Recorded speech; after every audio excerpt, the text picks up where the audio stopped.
Bonjour à toutes et à tous et bienvenue dans le théâtre des décapités. La question du jour est la suivante: peut-on buter quelqu'un et s'en sortir en prétendant qu'on pensait rêver? Dim daga dim dam dam.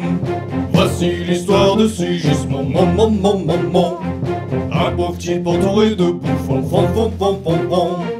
Sigismond a eu une enfance méga toxique. Enfin, sa daronne, on sait pas si elle était gentille ou quoi, mais son rep, le roi, il a lu dans les étoiles que son fiston serait un grand cramé du cerveau. Du coup, il a décidé de le mettre en cabane dès qu'il a mis la tête en dehors de la schneck daronesque.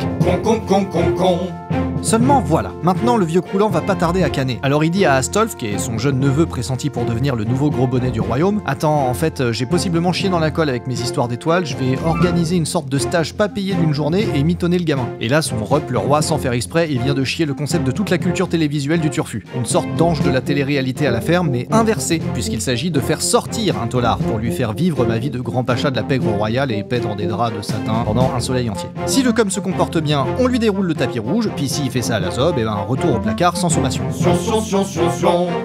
Pendant ce temps-là, Sigismond, enchaîné dans le garage, la prison, Pas que Clotal qui lui donne des leçons, Il lui fait la cuisine, c'est un vrai marmiton, Mais ce gars, c'est aussi son maton, Là, il y a une meuf qui se déguise en mec et qui s'appelle en vrai Rosor, qui vient visiter Sigismond, mais on sait pas pourquoi. À la base, elle passait genre juste par là pour foutre sur la gueule d'Astolphe, parce qu'il lui avait butiné l'abricot avant de se barrer comme un chacal, je sais pas quoi, enfin bref. Donc, elle rentre dans le mitard, elle voit Sigismond, et elle se dit qu'il est tellement dans la mouise jusqu'au cervical dans sa life que ça l'a fait relativiser, et puis du coup elle s'arrache de là. Sigismond il s'endort, mais en fait Clotalde le drogue, et du coup il se réveille le lendemain dans des draps de satin de la grande chambre du château. Au début, il est tout paumé, mais après il se dit qu'il rêve en fait, alors il lâche des petits pets sous les draps de satin trop content, et il fait genre une grasse mat. Et là, il y a un prolo qui rentre pour faire la literie, mais Sigismond trouve son regard chelou. Alors comme il croit rêver, il se dit que ça serait rigolo de le défenestrer.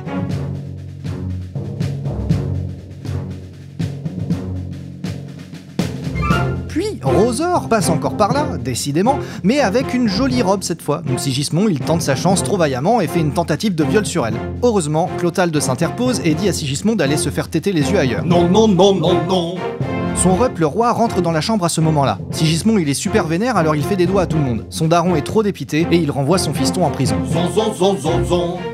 Encore une fois, Sigismond, se réveille sur la paillasse, la prison, Mais cette fois, il a des paillettes dans le cœur, parce qu'il a fait un super rêve de vie de château qu'il narre à Clotalde, qui se fout bien de sa gueule parce que lui, il connaît la vérité. Pendant ce temps-là, il y a les prolos du peuple, dont on n'a pas encore parlé, qui décident qu'ils ont leur parole au chapitre. Ils font des incendies partout parce que l'existence de Sigismond a fuité, et qu'après réflexion, ils préfèrent que le roi soit ce sociopathe autochtone plutôt qu'Astolphe, l'étranger. Alors ils font un remake de la prise de la Bastille, libèrent Sigismond le sociopathe qui se demande encore s'il est pas en train de rêver, et après un gigantesque slam urbain, ils arrivent au château. Il y a bataille, il gagne, son rep le roi lui dit désolé, j'ai pas été courtois, Sigismond lui donne une tape sur la tête en signe de pardon, il force Rosor et Astolphe à se butiner l'abricot à vie, et lui, il devient le chef de la pègre royale et il peut péter tous les matins dans des draps de satin.